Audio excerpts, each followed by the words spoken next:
Well, here we are, and good morning, IKO, podcast number 3. It's a special day because we've got some really good guests on our team. I want to invite and I want to introduce Kon Tsanidis. And Kon, I've known for many years, and he's a 7th Dan, Kyoshi Shihan. His father is Theo Tsanidis, Hanshi Shihan, 9th Dan, and I know Kon's father very well, Stefan Roubas. He was here on our previous podcast, and Stefan is a 7th Dan Kyoshi Shihan, and Alex Kovats, a 2nd Dan and a student with the University of Sydney doing a PhD on exercise physiology. So here we are, and welcome everyone. Kon, great to see you. Thank you for having me. Thank you. Very excited. Very excited about this. Well, I've been watching the last 2. Thanks for the invite. You're more than welcome. Keen to have a good conversation. Yeah, well, our minds go back to Japan in 2010. Yeah. And we were there for Yamamoto Soshihan's 10th Dan grading ceremony. And that was early February, and it was cold. It was snowing outside one of those days when we were training. It was. Didn't feel like it was snowing inside, though. No, it didn't after 2.5 hours of sunshine on that Sunday morning. That's right. It was actually, it was almost sweating inside. It was like a steam box in there. Yeah. And that was that was our first trip to Japan. Yep. Both my dad and myself. And it was a good trip. You know, my dad having training in Australia for, since the 70s, right? Yes. And back in those days, juggling, family, work, training. It's very rare, like growing up as, first generation Greek, it's very rare when people used to ask me at high school, what does your dad do? And I said, he owns a fruit shop, but we teach karate as well. We've got karate classes. And that was mind blowing in the 70s, as you can appreciate. Of course. Right. And there was a small group of guys, Stefan's dad, and you got, some of the other older instructors as well when they first came out here. It was unheard of. Yes, very much so, with the Bruce Lee boom. Yes, that's right. And I think all of them at that, that in that 70s era of that, we were talking about it before, that hardcore type training. Yes. Well, they were products of it. There was nowhere to hide. That's right.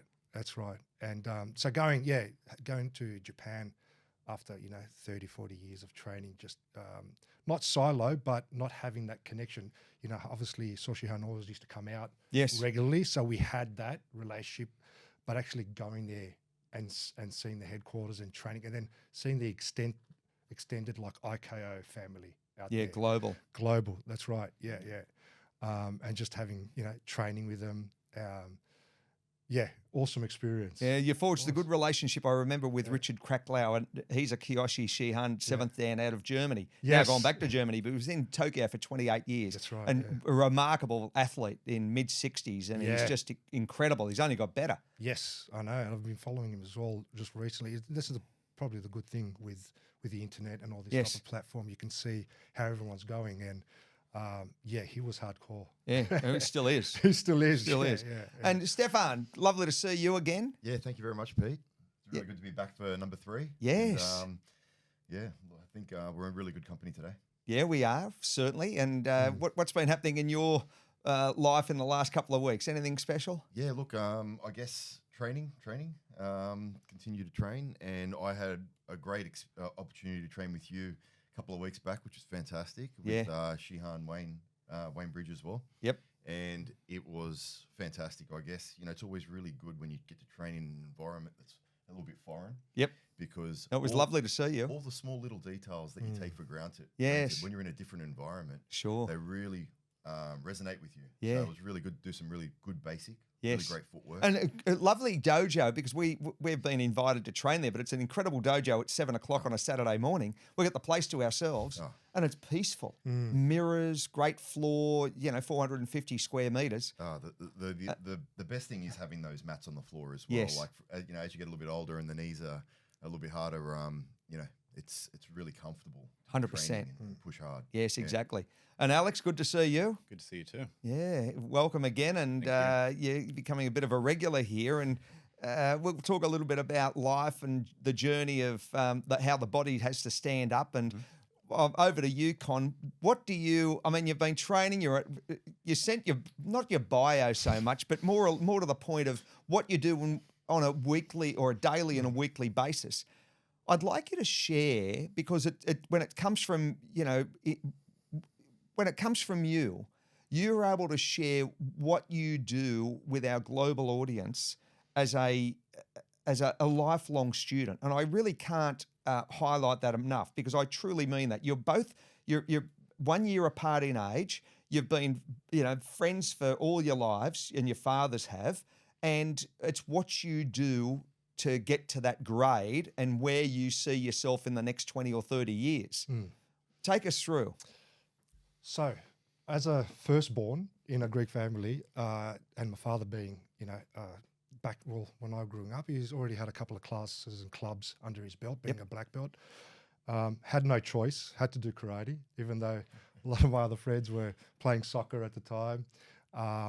Even when I wanted to, if I wanted to borrow the car when I was 17, 18, just handing me the keys to one of the dojos. It says, you want the car? Manage this. So karate has been just a part of my life since I was 5.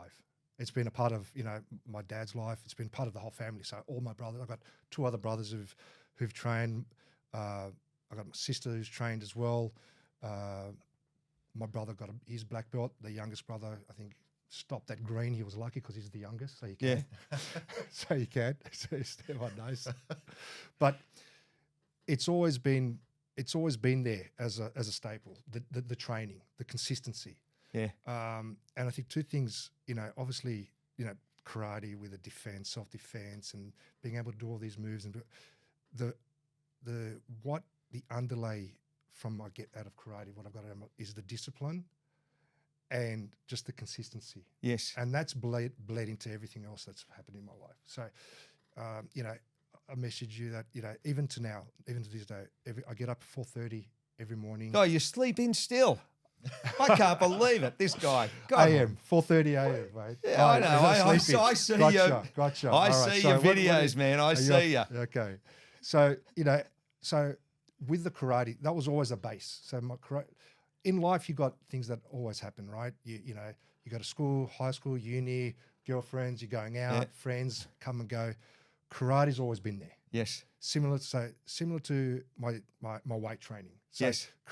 My weight training is like supplementing my weight. Of course. The way we used to train back in the day, we were doing, and again, I've only started to learn about this. Like we were doing, I only know the name of it now, Bulgarian split squats, or Cossack squats, before I even knew what a Cossack squat was. Of course. Right?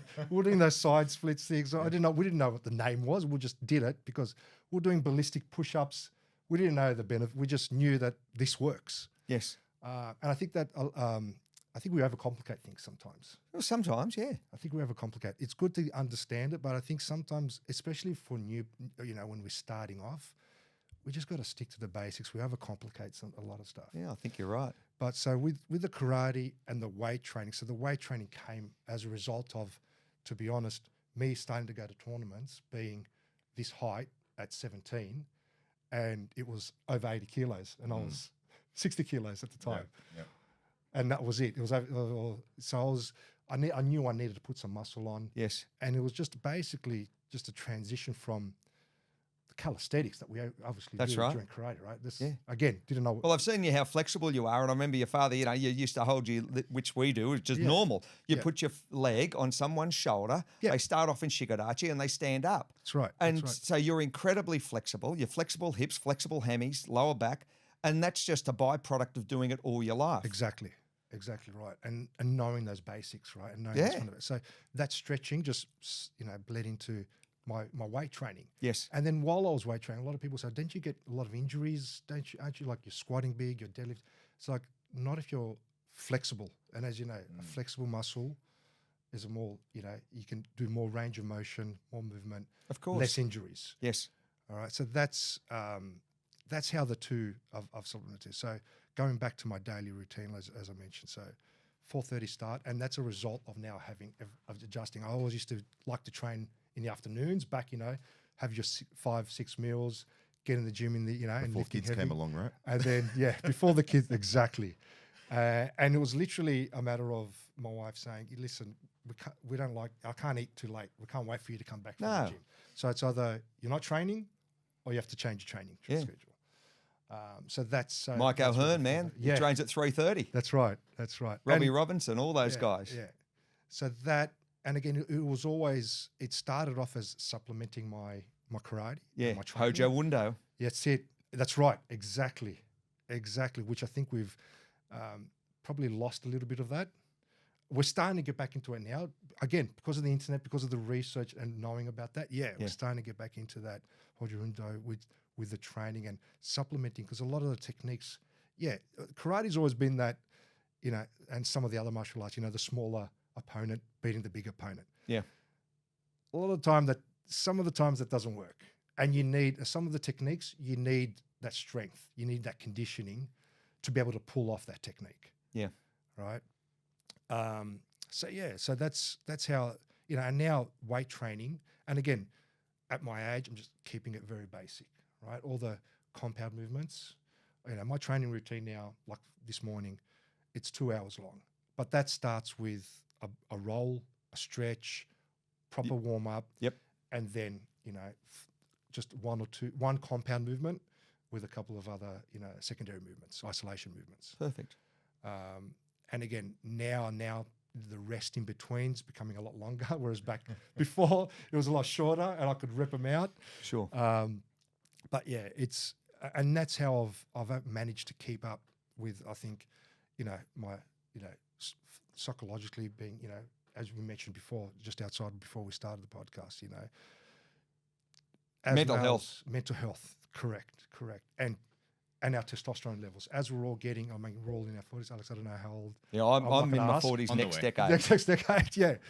But as we get older, those, stress as well. Stress plays a lot of part. Oh. Or cortisol. So cortisol rises, poor sleep habits, so in turn it greatly impacts. You try and get someone to train hard that's poorly slept.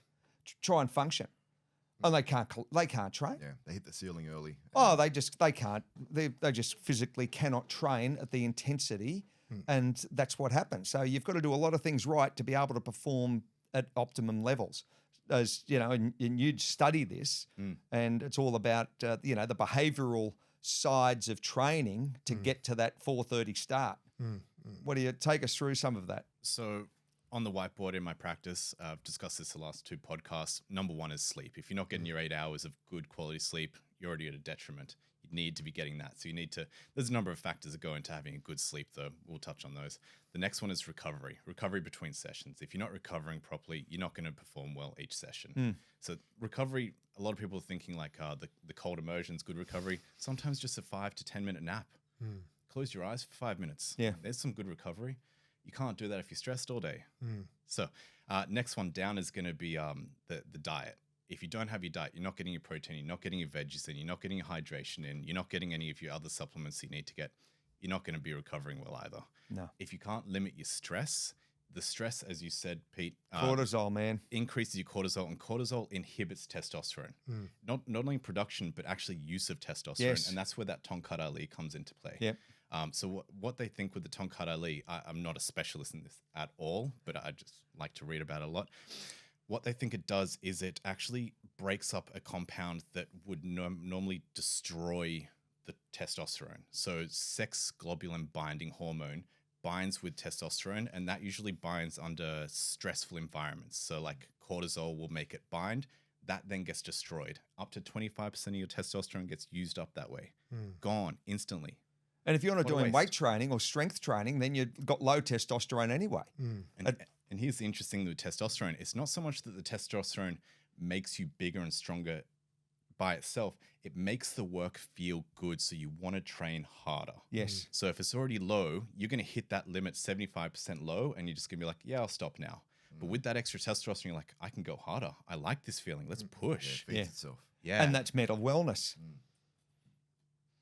Very, very true. Yep. And I think that's a lot of the problem now, especially with what happened with COVID, right? With us working from home. Yep. Sitting, right? Yeah, not getting outside, sitting. I mean, I work in an office. So if I don't train, my wife knows.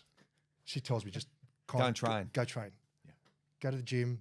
So, and funny story. So, going back, I was lucky enough where I live. I've got a 24-hour gym, like literally 5 minutes away, walking distance. And my wife, was working in the travel industry, and she knew about this in 2019. Like, she knew it was coming because she saw what was happening. She worked for Thai Airways at the time. She saw what was coming, and I was just, and I'm going to be honest with her. I was just saying, yeah, whatever. They're not going to shut anything down. They're not going to do that. And it wasn't until, I'll never forget, it was a Sunday night when I saw the Prime Minister at the time saying, we're shutting the gyms down. Mm. And that's when I turned to her on the lounge and said, oh shit, it's really happening, right? So that morning, trained, because I was shutting it at lunchtime that day. And it was just a scramble to try and get as much equipment as I could. Yeah, that's right. At the time, just try and get something. I told the wife, all right, you got to park your Couldn't car. buy it. The garage now is no longer the garage. You got to park it outside. I'm transforming this, and again, it was just a matter of getting I didn't need a massive gym. It was just a barbell, some weights, and That's it. That was it. But yeah, coming back to stress, was sitting down all day. I do work in an office, so almost 10 hours a day I'm in front of a computer. Women need this more than men in a lot of ways from a bone density perspective. Yes, 100%, and falling at over 65 years of age, the tragedy, this is tragedy, that 50% of falls, they die within a year. So if you break a hip, you don't make your 66. Now, under-muscled, and we've really posted, and we've been very specific on this because one of our other, and we'll be inviting you back again because we'll have Dr. Mike Jamison, the ex-Wallaby sports doctor, and Steph knows him well. And he says, after 30, the sarcopenia, muscle loss. But it's so crucial for women from a bone density and again, from psychological. They've got to be doing strength training as well. And of course, movement and yoga and all of this you only want wellness because if we're going to live to 80 or 90 years of age, you want to be doing it in good health, not bad health.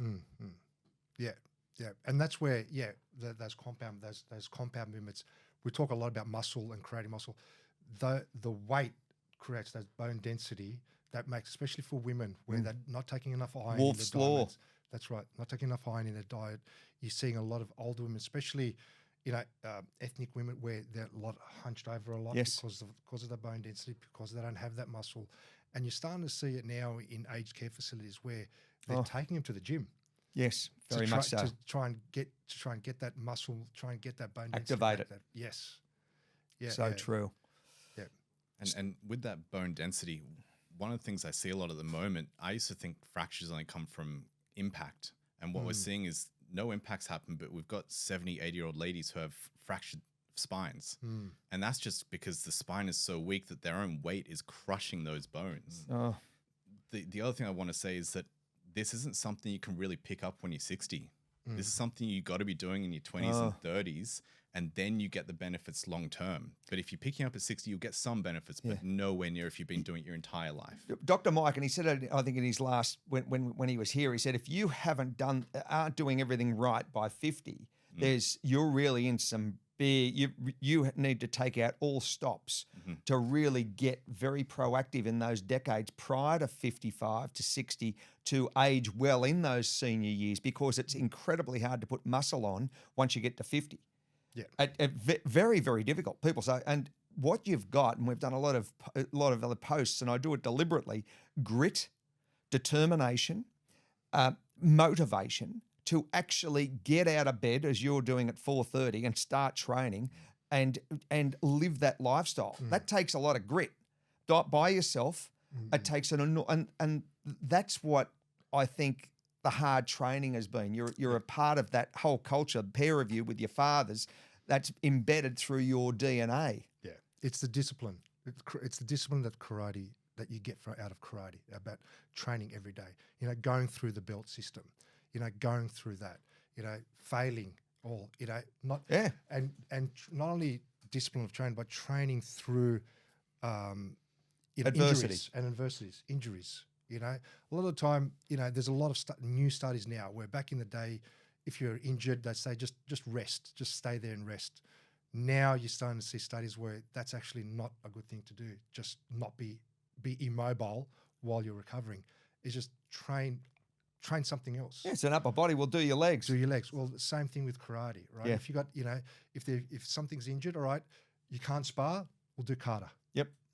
right? Or focus on your flexibility. Or again, do the basics, Yes. right? Doesn't have to be all about the hard sparring all the time. You know, you get an injury, all right, focus on your kata. And I'm starting to appreciate, the older I get now, kata. Yeah. Oh, yeah. I'm starting to really appreciate it, especially, again, training by myself. We're at an age now where it's hard to find training partners, right? That you can, you know, we do have a good call, our black belts where we can train, but even, you know, we're getting older.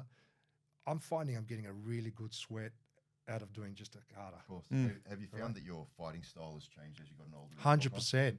Yeah, and that's where the appreciation of kata comes from. Yes. Right, because it's that connection with the ground. Yeah. I'm not as mobile as I used to be. I'm not, you know, I used to be very light on my feet. A little bit more when I was younger, a little bit more like a tournament fighter. Yeah. As I've gotten older and I'm carrying a little bit more weight, it's about understanding how to leverage power. And a lot of it comes from, if you break down kata, you really appreciate now. And that's where you start to appreciate bunkai. Like now I can understand bunkai. Before when I was a competition fighter, it's all in and out. It's at range. Yes. You don't really have that connection like we were talking about earlier. Yeah. The more you connect, the more subtleties and now you don't apply this pressure. I think comes from the ground up. Yeah, 100%. And I think that's where, and I got mixed feelings about sport karate, right? Again, I love it for kids. I agree. For kids, it's perfect. It gives them something to train for. Yep. Because you know, training in the dojo, doing katas, doing punches, it can get a bit monotonous. Sometimes, and with life, you need something to train for. Yep. Right. Even when I was doing, you know, my weight training, training for a competition, you had something to. And a lot of the aspire times for, when you're right? training within your dojo, like you know how Alex is going to throw the punch. Yeah. I know his strengths and weaknesses. When you go into an environment where it's like, I don't know what this guy's going to throw at me, and then That's you're right. testing yourself in a different level, and when you get a win out of that, it's a lot more rewarding. It's Yes. like, he could have done anything to me. You know, it's that the unknown is quite scary, especially when you're a kid. So and that gives them that skill set of, and again, karate is probably one of the only sports, because obviously in Australia, like soccer's big. Everyone, like all my friends' kids are all doing soccer, right? Which is great. It's a team sport. When you do a tournament, it's you versus that other guy or that other girl, right? If you do a mistake, it's because you did the mistake. Mm-hmm. Yeah. And there's Can't obviously blame it on the keeper. Yeah, that's what I was just about to say that. You know, in team sports are good, right? And what I like about karate, when I used to train, you know, when I used to do the AKF, you're training as a team. Yeah. Right. So it's very much team, right? But then when you're on the mat, when you bow on to get onto the mat, it's just you. That's it. There's no one else. That was similar to when I used to do bodybuilding comps. Like there's no excuses on stage when the lights are on. You can't say, you know, I didn't feel like training my calves, so don't look at my calves today. Yeah. And I exposed my calves because, my calves were weak when I competed. That's another story. But that's with everyone. But when it's one-on-one there, especially in karate, in tournaments, it's you. That's it. You can't blame anyone else. You know, if you do a sloppy kick or if your kicks aren't good or you punch or whatever. So sport karate, that in and out for kids, great. But as I get older,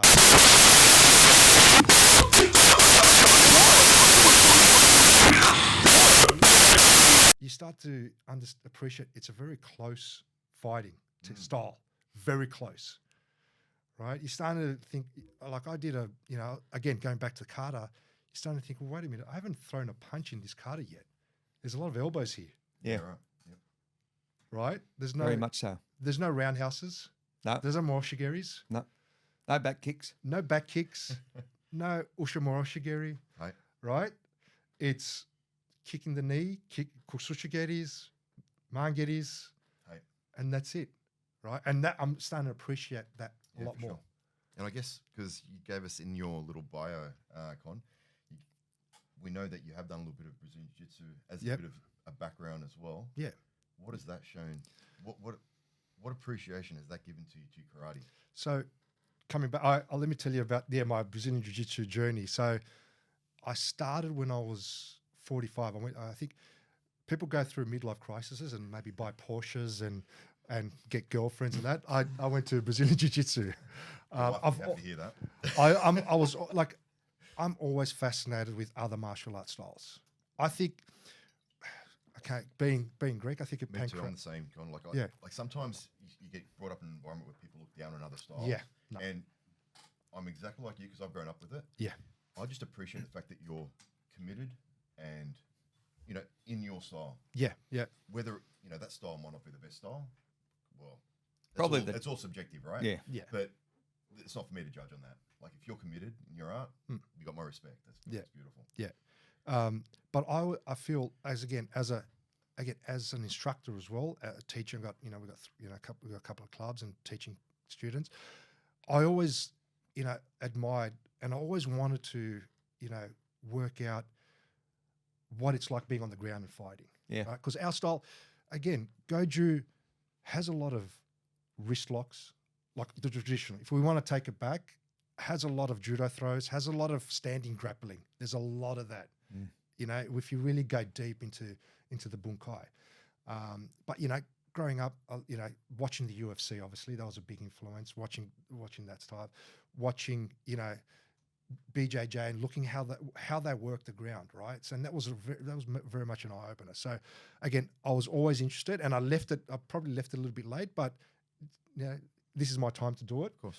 So, learning. So, it's been 2 years. I took some time off during COVID. I'm back into it now, and what I've learned. It's good to be a student, to be honest. I'm going to be honest with you. It's good to have a white belt on and not teach and just switch off. Because as you know, every time you step in the dojo, you're the instructor, right? You have to have the class, ready, have what you're going to do for this week, what you're going to do for this month.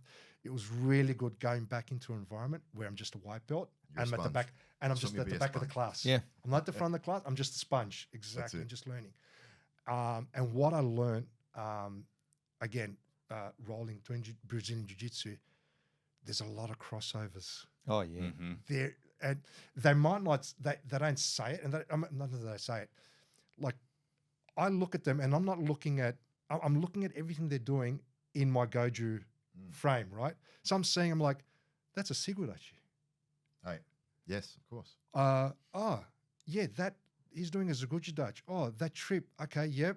Or he's on his, but it's on the horizontal. That's right. Right. So, and I'm picking up on that. So for me, it was a matter of, and again, the discipline's the same, the respect's the same. You go on. So and I knew how to line up because again, karate, there's still that aspect, right? So I was coming in as a white belt. I wasn't totally blank. So I understood the structure. Yeah. You got a strong base to start with. Yeah. But yeah. Being a student and just watching someone else teach as well, and someone else and the way they have their class, I'm thinking, all right, I like the way they're doing this. Because again, when you're teaching a lot and you're not out there going to other clubs or looking at other people teach, you get stuck in your own rut sometimes. Of course. Correct. Yeah. And sometimes you little habits sneak in, and then those little habits become big habits. Yes. All right. And if there's no one there to correct you, that can flow onto the students. Absolutely. That's what I was saying when I went to your club a couple of weeks ago. I absolutely loved it. It was just, and for you, it was just a normal class. You were probably just on basics. It's something, we do this every class. I could just imagine. But for me, I loved it. And it was just, you have to come on going. Key on basic movement, right? Yeah. But the way you structured it with Shihan Wayne and yourself, Pete, the way you ran it, it was a good energy in the room. Oh, thank you. Well, it's lovely to have no one there other in the sense of, the Thai boxers or the Brazilian Jiu-Jitsu students there. They normally get there about 8:15. So we've got an hour and a bit, and it's just so peaceful. It's lovely. And, we pushed Alex out to judo, and one of the top senseis fights all over the world in the Vits. And Alex has been training one-on-one with him for a number of years now, and groundwork as well. And it's all about the takedown, all about the foot sweeps, all about that, everything that you've just said. And I try and push our students into that belief that, they need a striking coach, they need a kicking coach, they need a takedown coach, because there's only so much, and we only teach 1 day a week, but it's a master class, an hour and a half of game on, traditionally for black belts. So you've got to be doing your work outside of that masterclass. Yeah. If you're not, it's going to be you playing catch up the whole time. So I was actually quite delayed in coming into karate. I started at about 30. I'm 35 now. I'd been doing human movement since I was about I mean, since I was born, but like studying it since I was about 17. So I've been doing it for a long time. So everything started to fall into place. So while I was delayed into the martial arts journey, Pete here sent me straight out to boxing coach, straight out to judo coach, got me right up the curve in terms of karate. And what that did, because I had that background of, I'll digress a little bit. So you have all these different styles of martial arts, right? But you've got the same body. You've got the same two upper limbs. You've got the same two lower limbs. You've got the same neck. You've got the same torso.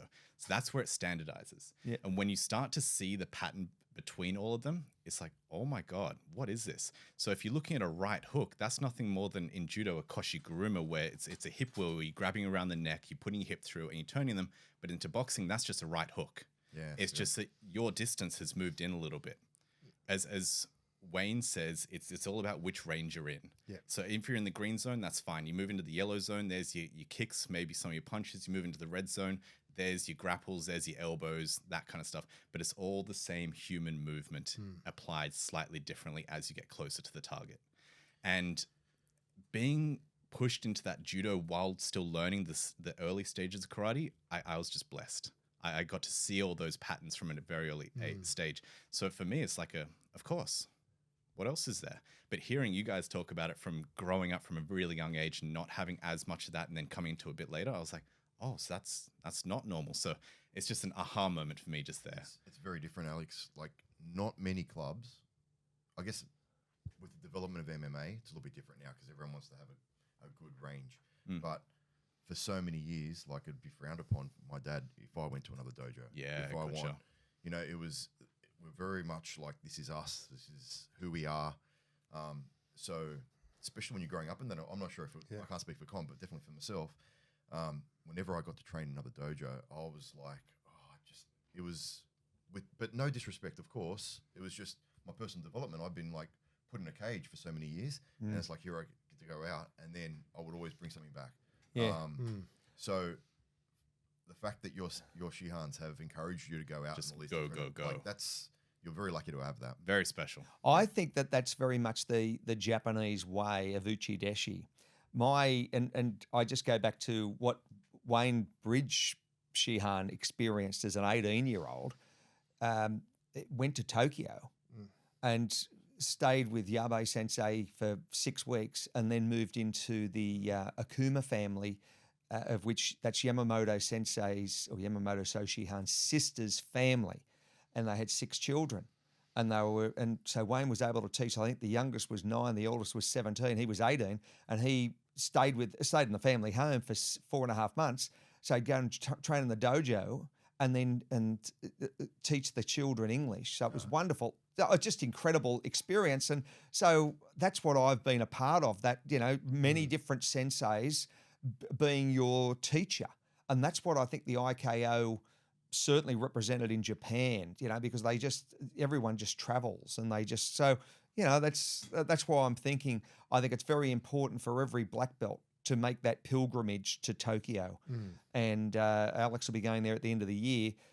I just think it's just so important, because you've been to the Honbu, and it's overwhelming what the experience, the cultural experience, the food, the smells, the tastes, the instruction. Yeah. Can't wait. Yeah, it is a good experience. And again, like the first time we went, again, that was our first trip. You're right, just being in a place like Tokyo, where it's futuristic for starters, right?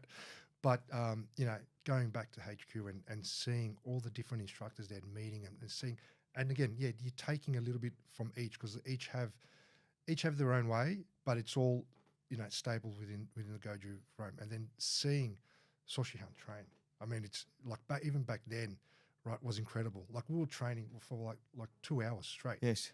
Right. And he was keeping up, right, which was incredible, which again probably comes back down to, again, the discipline, the consistency. Yes. And just having that mindset, right? Having that disciplined mindset of training and just being consistent about it. Yes, absolutely. Right? Yeah. Oh, it is, beautiful memories. And something you mentioned earlier, Kon, is keeping it simple. Yeah. So with my clients and myself, everything's simple. I delved into some complexity of movements for a little while. Didn't work. Yeah. Keep it simple. Everyone wants to progress up, but you just need to educate people and let them know why you're keeping it simple. Just make it a little bit harder. Don't make it more complex. You do that in terms of the weights training. You do that in terms of the cardio training. You do that in terms of the martial arts training. Keep it simple. I mean, we go to Tokyo and you do Shigedachi. If I posted that deliberately. And it's just timing was everything. The IKO Honbu Kihon that I posted, it came out Sunday night from Germany. Did you see it? Yeah. And they did 100 get on bright. Yeah. Now that was Takuma Sensei out the front. He's a 9th Dan with the red belt on, Hanshi Shihan, and they did 100 of that. That's Tokyo style training. So you go over there and you think you're going to learn jumping, spinning back kicks. Exactly. You learn get on bright. You learn Jodan Uki. You learn. That's what you practice. That is it. That's why they're and if you have a critical eye and look at Patrick Shihan in the front row, his ground reactionary force, his adductors are on. He's grabbing the ground with his feet. His whole body is tense. It's dynamic and strong. That says it all. It's so easy to see. It's just so that's until when that camera's on, he's not relaxing at all. Oh no. Until they break out and you see him, and then he'll correct his uniform and he's taking a little bit of a breather. Yeah. And straight back into it. Yeah, that is. Yeah, I mean that's why he achieved the came up the ranks so quickly. 5 nights a week of that. There's nowhere to hide. And you saw the instruction. If you look closely, Maeda Shihan with the Kyoshi belt on was instructing the guy behind Patrick Shihan. And I think he was when I say a foreigner, he wasn't Japanese. He was from somewhere in the world, I think, and he was being instructed. But you notice that they critique you on the floor. It's 1-on-1. Yeah. I've been there and it's been 3-on-1. One's working your legs, one's working your feet, and the other one's working your torso, and they're redirecting you to get you right and studying you. That's the critiqueness of movement. Yeah, I've experienced that in Tokyo as well, Pete, where I had 2 senseis, Shihans at the time, overlooking me, and we were just going up and down the dojo floor doing Zenkutsu Dachi. There you are. And I had a problem with my ankle flexibility where when I was moving, my heel would come off the floor. Yep. We spent 45 minutes on that, just on Zenkutsu Dachi. And the funny thing is, when you're preparing for Japan, you're learning all your high-end cutters. I want to be ready. Don't need those. And you're there stuck doing Zenkutsu Dachi for 45 minutes. Yeah. But that's the beauty of it, and you really appreciate that. Yeah.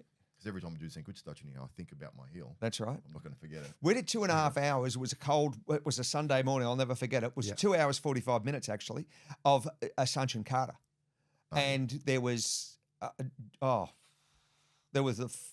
5 Hanshi Shihans from Australia, and you know them all. And then there was the ones from Italy, from Europe, from Middle East. There was just people, in Asia, and it was very, very intense. And we thought we were just going to have a quick session, right? Yeah. It was Sunday, so we've already trained 2 or 3 times. Yes. So this was the Sunday of the presentation, right? That's that, right. That afternoon, it was the massive presentation, the 10th then.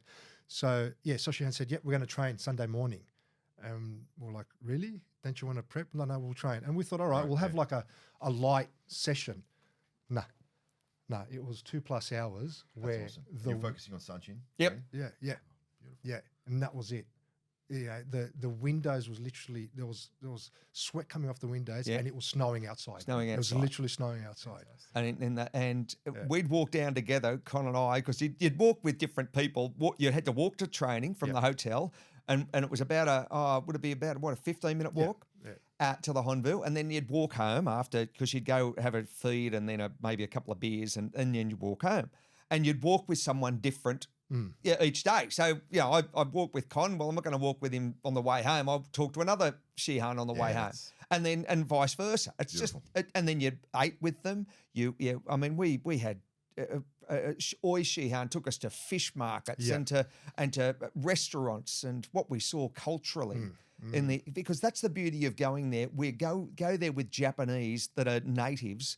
It's their city. Yeah. And what they take you out as only a Tokyo local, it's just extraordinary. Yeah. So Shihan took us, me and my dad at the time, I think it was that time, to this really, it was a restaurant, it was a teppanyaki restaurant. There was no one there, and this guy just ushered us literally into this other little room, and it was just us. And I remember another time where we went and we ate, and Shihan was like, "Oh, you want to try eel?" It's like, me and my dad have never tried eel, so all right, we'll try traditional Japanese eel.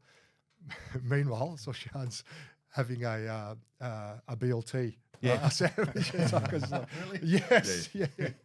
He was having, The eels for you. Yeah, for eels me. for you guys. You try. Yeah, I mean, but- it was awesome. It was nice. It was very, very fatty and heavy, right? So, but again, coming back to that culture and seeing, you've never tried sushi or sashimi until you've been to Japan and you've been to the fish markets there. That's right. It's amazing, right? So there's far more to it than just going to the dojo, because it's a 24-hour-a-day experience of training in Tokyo. To the weather, different times of the year. You go there in July, August, and I've been there in September, and it is like humidity at 95. And then you go there in January, February, and it's snowing and it's freezing cold.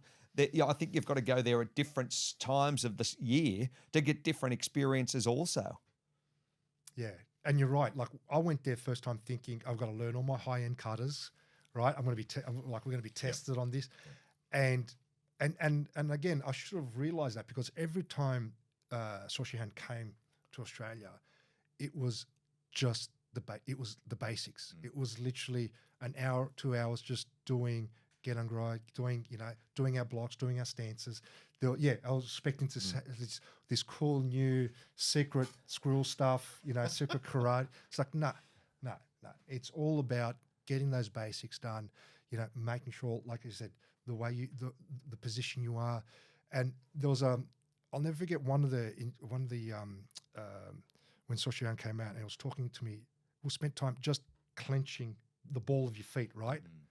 Pardon me. And it wasn't until just recently, again, with weight training, the important, like now, and you could probably speak a little bit more about it, the importance of like professional weightlifters and them clenching their feet, right? And like gripping the ground while they lift, right? And to us, that's something every time we do Sanshin, that, saying that stance, is that using your feet as fingers and gripping the feet, right?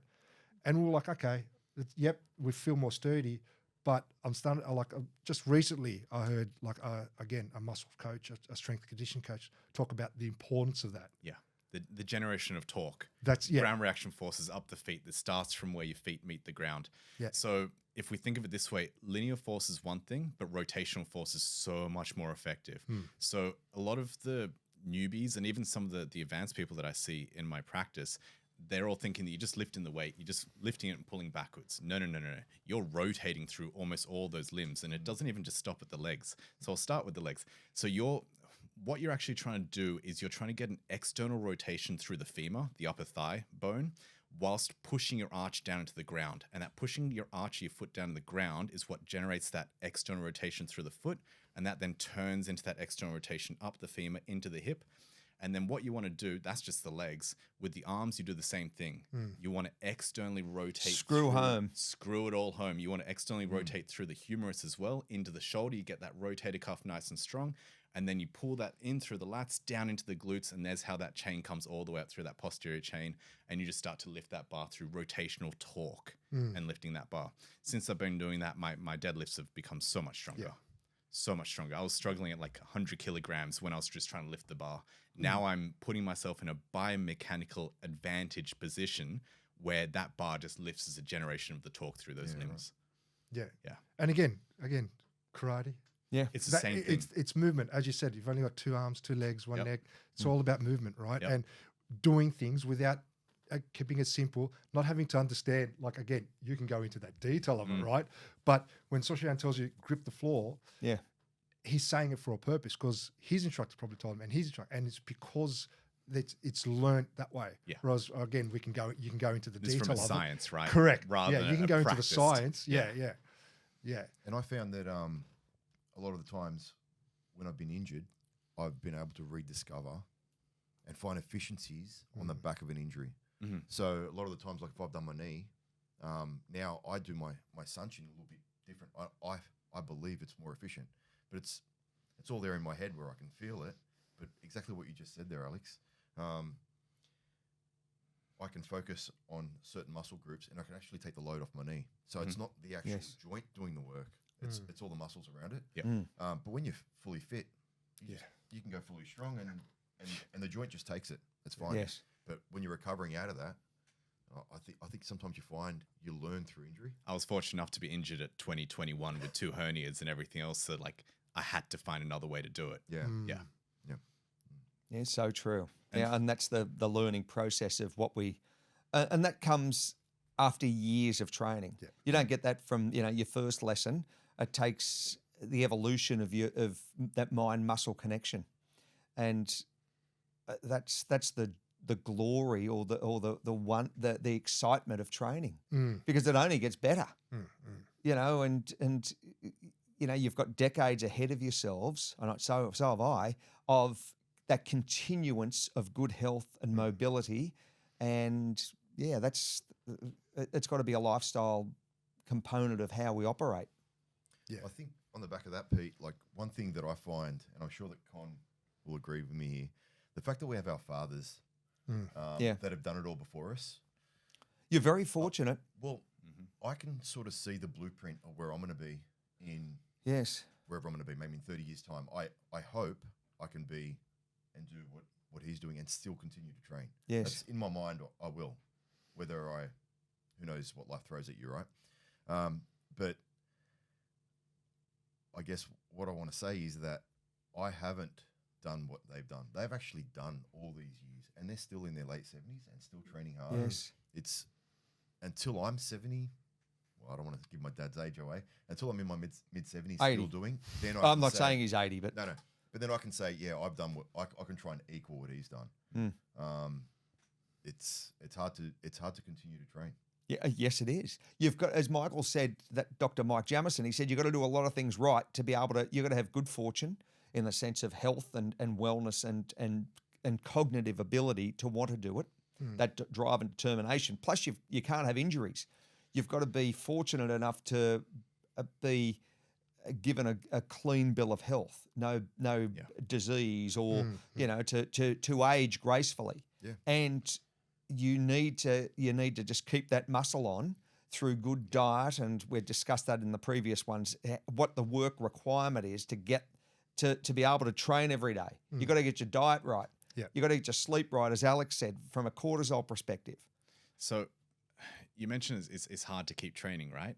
If until you've seen enough people who've stopped training or have never trained, I would argue it's harder to stop training because you end up seeing the decline very quickly. That's frightening. So it's much easier to just maintain that. You just keep going.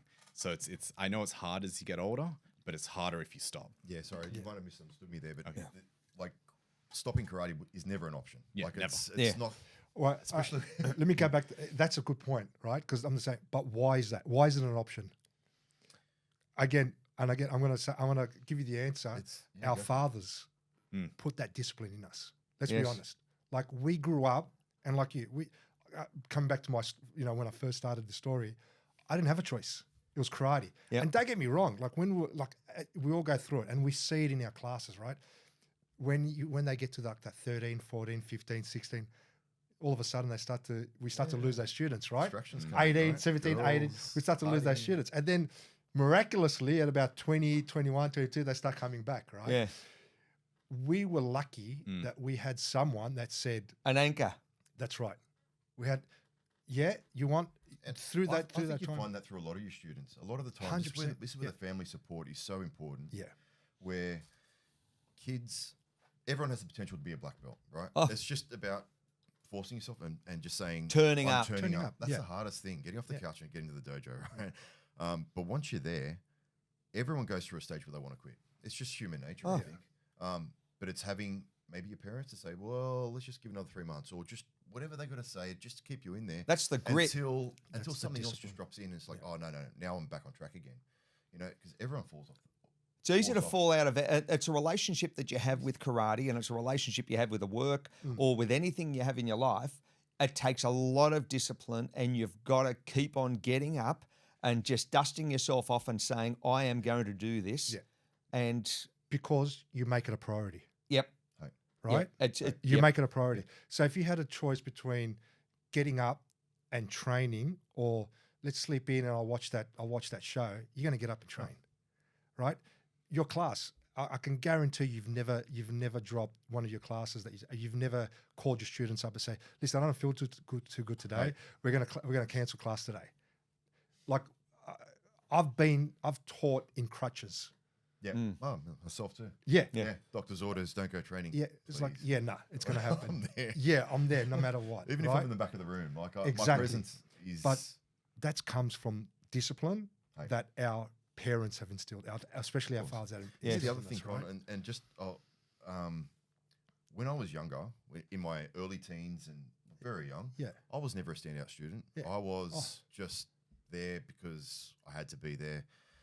But what I found was, because I never quit, right? So my natural progression slowly got better. People would come in and join. They'd be naturally gifted. Oh, and they're they streets would, ahead. They would probably beat my ass. Yeah, no problem. That's part of it.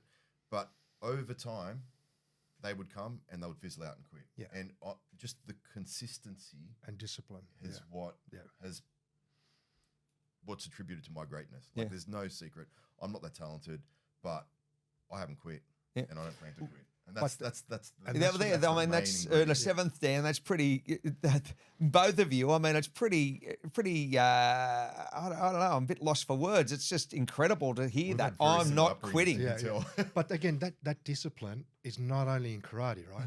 That bleeds into everything else that you do. Yes. Yes. Right, and that's my point Not about interested in karate. quitting. Black belt, and once you master something, it's then easy to apply those skills in any other field. Yes. Yeah. You say that to all your junior black belts. Now that you've done this, show me that you're going to be a master of the pen as well. How are you going to apply that? A lot of the times when I had my young kids who were black belts and they were doing their HSC, I'd go to a point and I'd get a pen and I'd get it engraved with their name on them. So now show me that you're a black belt with a pen. Yes. Just to show that your training doesn't, even if you quit the dojo, what you've learnt doesn't go away. We've got a couple of black belts. One in particular, I won't mention him, and he has embraced university incredibly, and I truly believe that without him being a black belt, I don't know whether he would have survived it, and it's just you got to take your hat off to him. There's a lot of grit that goes into a hard training in a dojo that you apply into life. And anything's possible. Anything is possible. And I think that when I go to Japan, there is nothing more humbling than to be in the second or third row at the Honbu. And you just go, well, hang on a second, I'm normally out the front. No, you're not out the front here, fella. Yeah. You're in the third row. And you might actually be in the fourth. If those other students arrive tonight, you're in the fourth row. That's brilliant. Yeah. And that's what it's all about. That's the humbling of it. And you go over there and you see your name on the wall engraved in the wood, and and you're grade specific, and you find where you are. There's a lot of people above you. Yeah. Don't think you're at the top. That's it. Yeah. And that lesson and that delayed gratification lesson Yes. karate teaches you. Delayed gratification. Which I think, especially in these recent times, I see, kids these days. Resilience. Where they don't have it and they want that instant, like, I've done something good today, Dad, can I get a reward? It's like, no, your reward is that you did something good. Yeah. And then you get to do it again tomorrow. And you get to do it again tomorrow. Yeah. Especially in this day with social media, with phones and that. Whereas we were lucky. We're probably the last generation. We're lucky that we grew up with none of these distractions, right? None of it. We had a VHS. Yeah. That was Right. That was a luxury. Yeah. We could watch some kickboxer movie or Van Damme movie, and that would be all the inspiration we had. Yes. Whereas now there's a lot more distractions, especially with young kids. Absolutely. And you see it with kids coming into the dojo.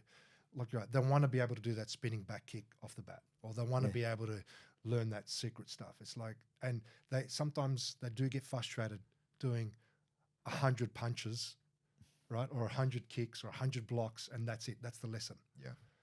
Right. And that goes back to what you said about the importance of tournament training for kids, because it just gives them something external to measure themselves and get some rewards, because you're not always going to get that in the dojo. Yeah. Right? No. Yeah. You don't get it at all in the dojo. Yeah. traditionally. I mean, you're not there. It's collegiate, but it's very individual. You know, it's not a team. You walk in there by yourself, and it can be a team environment in the sense lovely to see each other. But you know, it's you. You leave by yourself. You come by yourself. That's that grit, determination. That's the willpower to really take on life. And I think that's where Yamamoto Sensei, he really instills that from a leadership perspective. When you do get that counsel of one-on-one, and you've had it. Alex has certainly been in that environment with Yamamoto Shihan. You get that wisdom. That's priceless. And he's treating you as an equal. Yeah. And you got it. It's a great honor to have your senior, your teacher, to pick you out of the class, to use you the example of why you're doing something wrong. Yeah. Like I quite often say, if I'm picking you out, that means I'm picking you out because I think that I can make you better. Create a bit of change. Yeah. Whereas some people, you pick them out and you go through what you just said and it's just forgotten instantly. Yeah. You know, so I'm not going to waste my time bringing you out in front of the class and like use you as an example. But yeah, so it's important to understand if you get picked on in the dojo, that's great. And back in the old days, if you did something good, you would, like the sensei wouldn't say, "Great job." Oh, no. It'd be silence, right? Yeah. No. And silence would be your, oh, well, I didn't do anything wrong. Yeah. Thank God. So yeah. I mean, all the time with my clients, they turn to me, am I doing it right? Am I telling you you're doing it wrong? No, if I'm silent, keep doing it. Yes. Yes. Yeah, very true. I mean, that's the difference between Japan and the West. That 10% Japanese talk in the dojo, 90% action. Whereas like say, in the West, it's more 90% talk and 10%, less, just a different frame as far as the discussion point. And you go to Tokyo, there's no talking in the whole dojo for the whole class. There's counting and kingeri. Well, that's a kick to the groin. Well, yeah, we're doing it 100 times. You know, that's the only discussion. Pete, that was, I guess, a blessing in disguise with my father as a teacher, because English isn't his first language. So he would just go out there and he'd, by default, train like a Japanese almost. And he'd just go out there. Well, he spent 4 months there, he told me, in 84. Lived with Yabe Shihan at his home, which is a blessing because he built the relationship in 83 and 84. Yamamoto Sensei came out here and I was there. I went to I was in the same grade, expired your father's. And I can tell you that was a lot of fun, but there was a lot of sparring, but that's all right. Anyway, the relationship was forged, and in 84, your father went over there for 4 months, and that took a lot of grit. Yeah, that's right. And on the back of that, he sort of got Shihan Yamamoto's blessing to open a dojo here, and that's, I guess, where it started. Yes, with his own club, which was fantastic. And I think he got a fourth Dan over there, didn't he? He did. There you are. So fourth Dan in 84. Yeah. Yeah, there was anyway, that's another subject. But they'd started in 70, and that was some good, hard, wonderful life lessons. And you know, again, that's the heritage or the experience that your students have when they train at your dojo, and likewise. I've seen a few of those photos back when Shihan came back in 83, you said? It came in March of 83, because I've got the certificate, and came in February, 11 months later, 84. And I've seen some photos, and there might have been, how many people would have been? It would have been at least 150, I think, students on the floor, and it was February, and it was around. It was at Canterbury at the theatre, and just down from the railway, and I reckon it was about 40 degrees inside with very little air. Mytilinian House. Yeah, and then it banks. Sorry, it was the Mytilinian House. It's still there. There you are. And there, a great floor, by the way, because it was wooden floor, and you could bed into it. You sweat. You only got more ground reactionary force because it didn't slip. There was no varnish on it. It was old wooden floor, like the old scout halls. Yeah, right. That's what I loved as dojos. And then we trained at one at Bankstown the following year, and that was in the March, or it might have been around the other way, but that was even hotter. There was probably 42, 43, and it was a very hot couple of nights out there at the peak of summer. That's brilliant. Yeah, we always have our black belt gradings in sort of the last. It's either end of November, start of December. Yep. And by default, it just always happens to be like a 35-degree day. So it's we always joke about it. It's like, no, you grade in the sauna. Yes. Yeah. You get plenty of sweat up. Oh yeah, that's good fun. Yeah. Anything in closing? Anything you want to discuss? Anything we've missed? Anything you could, this goes globally. Anything you want to discuss with some of the students that haven't been to Japan? Do it. Yeah. Like you said, it's a pilgrimage. I think once you get to a certain belt, and What belt is it? I think brown belt. There you are. I think brown. For Brown- everyone, that's it. Yeah, because again, with the belt system, especially in Goju, I like to take it back to the old school, how we used to train. At brown, you're just about a black. You know everything. You just haven't put the work in yet. You need to put those hours in to get your black, right? And at a brown belt level, you'll be able to keep up. Yep. Correct. You'll be able to keep up. You'll be able to understand, even though you don't, like none of us speak Japanese. We got in there, we knew exactly what was going on. Yes. All right. Even when they explain things, you pick up every second or third word. So by that time, when you get to brown belt, you understand all the terminologies, you understand the culture, you understand, what you need to, how you need to act in the dojo, Yes. right? Because that's important too. Dojo etiquette. Dojo etiquette. That's the word I'm looking for. And yeah, it's a must for everyone, especially in our federation, to go over and just to see, and it'll expand and it'll show you the whole IKO family. Yes. Right? And again, a lot of students may have just trained in Sydney or trained in one dojo, right? Going over and experiencing that, you'll see how the breadth and width of IKO. Yes. Globally, I think that's right? I think you're spot on. That brown belt is where they need to be. Yeah. That pilgrimage. And the beauty that we face is that we're not jet lagged when we go there. No. Yeah. Because jet lag plays a huge component to performance. And the Italians, I spent considerable time on that trip with a couple of the Italians. We had lovely lunches and dinners with them and training.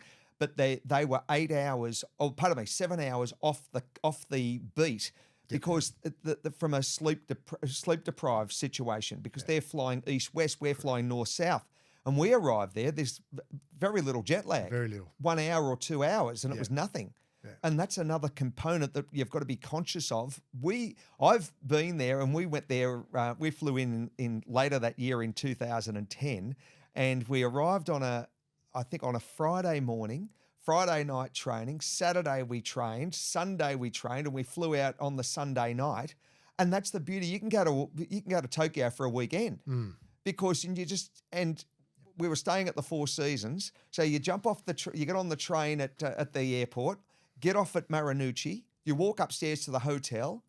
It's very peaceful. Tokyo is really on fire. It's about a 57-minute ride from the train station, from the airport. So you can do it. It's quite an incredible opportunity. And if you go there with a training buddy, you can share hotel rooms. You get 2 beds in the room, and it's not really a lot of money.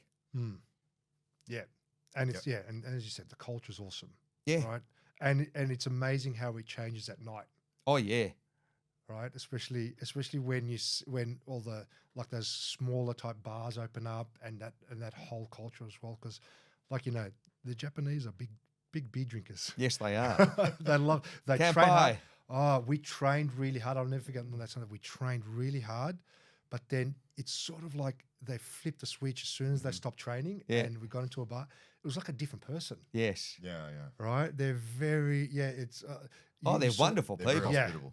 very hospitable. Yeah. And they treat us as family because it's hard on the dojo floor. It's war. But I tell you what, after you'd love to have one of those guys behind your back. Yeah. You If earn your anything stripes, don't went, they're brothers. When I first went to Japan, my first time I went by myself, and it was a little bit of a culture shock. Just talk a little bit about the etiquette, the difference in cultures, and I had to catch a train from the airport to where I was going, and I didn't know the word. Trying to find the right platform was a challenge. Yeah. And when I got into my carriage, I sat down, and then a button was pressed, and the doors opened, and it was the cleaner. Yeah. And the cleaner wearing white gloves. It's just such a little thing, but the cleaner, before he walked into the carriage, would bow, walk through, would come through, clean the carriage. On his way out, bow, and I was just like, this guy's just treated the carriage like a dojo. This is That's like, right. This is home to me. Like I've grown up in a dojo. And I'm like, wow, With that etiquette. This whole country is like one big dojo. It's so different. It's so beautiful when you appreciate it that way. Yes, absolutely. Yeah, it's lovely. Japan's got a lot to offer. Yeah. A lot to offer. And if you like skiing, it's got a hell of a lot to offer. Alex, do you anything to say? When are you going there? November 19th until December 3rd. Fantastic. Can't wait. Fantastic. Yeah. You going with anyone, Alex? Yeah, or- so going with my wife who's a brown belt and going with one of our friends who's currently a white belt, just started. Yep. And but he's coming up the curve quickly. He's a bit like me. He's always moved, he's always exercised, trains hard, and he's just falling into line. He's never had the discipline, but he's absolutely loving it. Yeah, so he's hungry for it. Nice. Yeah. Yeah, good. So the three of us will be going. Fantastic. Well, that's not far away today. It's the 4th of July. Happy Independence Day to everyone watching. And I want to say thank you to Kon Tsanidis, Nanadan, Kyoshi, Shihan. Thank you for Stefan, lovely to see you. Stefan Roubas, Nanadan, Kyoshi, Shihan. Wonderful to see you again and beautiful to just share with both of you. I've known you both for many years, and Alex Kovats. So we look forward to signing off, and we'll look forward to having many more IKO podcasts in the future. And no doubt we'll have you back on. Thank you, guys. Thank you. Cheers.